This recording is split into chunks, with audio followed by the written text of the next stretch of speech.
Što su tolerancija, inkluzija, komunikacija i aktivizam? Naravno, svaki pojam ima definiciju koju možemo pronaći na internetu, ali bez obzira na to svatko od nas ima intuitivnu ideju o tome što riječi znače i kako ih možemo koristiti u našim svakodnevnim razgovorima. Stoga bi bio beskoristan, pa čak i posve dosadan zadatak napraviti kompilaciju videozapisa koji opisuju njihove definicije kako se spominju u rječnicima. Isto tako se čini kontraproduktivnim nabrajati naša tumačenja tih pojmova, jer se čini da nema rasprave oko njihova značenja. Društvena znanost je znanost koja je beskrajno komplicirana, što je vidljivo u prvoj riječi samog naziva – društvena. Iako se inkluzija čini jednostavnom, tek kada počnemo primjenjivati taj izraz na scenariji stvarnog života, nastaje kaos. Je li inkluzija, na primjer, dopustiti ulazak migranata bez protesta, ali ne imati praktički nikakav kontakt s njima u svakodnevnom životu? Teme kao što su tolerancija, inkluzija, komunikacija i aktivizam nisu tako jednostavne kao što bi naše definicije mogle biti i zapravo dobivaju značenje tek kada se ukorijene u društveni kontekst. Društveni konteksti bogati su povijesnim obrascima i utjecajima, organizirani unutar pravnih struktura i neprestano se razvijaju.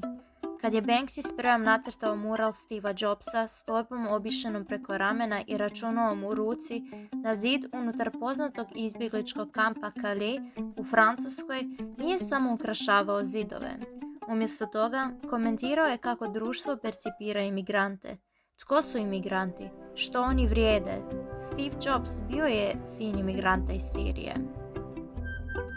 Da bi se priča dodatno zakomplicirala, društveni konteksti se neprestano mijenjaju, a isto tako i praktični izrazi tolerancije, uključenosti, komunikacije i aktivizma. Za Rosu Parks jednostavno sjedenje na prednjem sjedalu autobusa bila je šokantna metoda aktivizma u borbi protiv segregacije.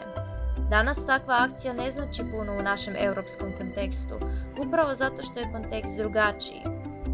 Razumijevanjem toga kako tolerancija, uključenost, komunikacija i aktivizam jesu, nisu, mogu i ne mogu biti izraženi, možemo početi razumijevati kako se društvena uključenost i jednakost događaju u našim demokratskim društvima. Da bismo razumjeli ove teme, ne možemo skrenuti pogled sa stvarnih primjera, ukorijenjenih u stvarnim kontekstima i koje su iskusili stvarni ljudi danas. Stoga ovaj tečaj nastoji istražiti koliko su tolerancija, inkluzija, komunikacija i aktivizam prisutni u našim svakodnevnim životima. Sastavljanjem niza tema koje pokrivaju naši sudionici, naš tečaj omogućuje gledateljima da istraže vrijednost ovih izraza, kako možemo djelovati prema njima, kako ih možemo iskoristiti i kako ih možemo promovirati. Ovim pitanjima pristupamo kroz teme koje su razvili sudionici projekta i organizirane su u 3 modula.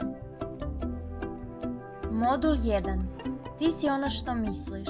Kako inkluzija, tolerancija i komunikacija počinju s nama. Nastoji objasniti ove teme kroz perspektivu da smo mi kao pojedinci nositelji promjena.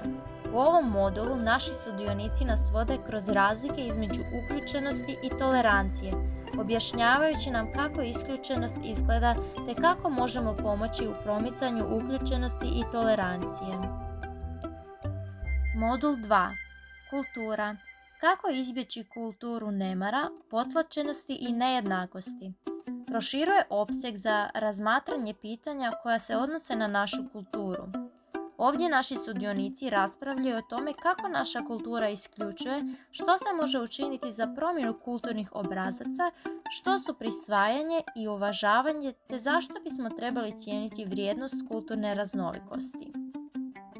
Konačno, modul 3. Građani svijeta. Proširuje naš opseg što je dalje moguće, uzimajući u obzir globalno relevantne teme. Ovdje naši sudionici ciljaju na komplicirane teme ljudskih prava, migracije i kolonijalizma. Na taj način istražuju što ljudska prava znače za nas, zašto i kako ih treba poštivati i podržavati. Oni također istražuju kako specifični migracijski obrasci mogu utjecati na to kako društvo pristupa toleranciji, uključivanju, komunikaciji i aktivizmu. Konačno, istražuju temu kolonijalizma, izvlačeći lekcije iz prošlosti kako bismo bolje informirali našu budućnost.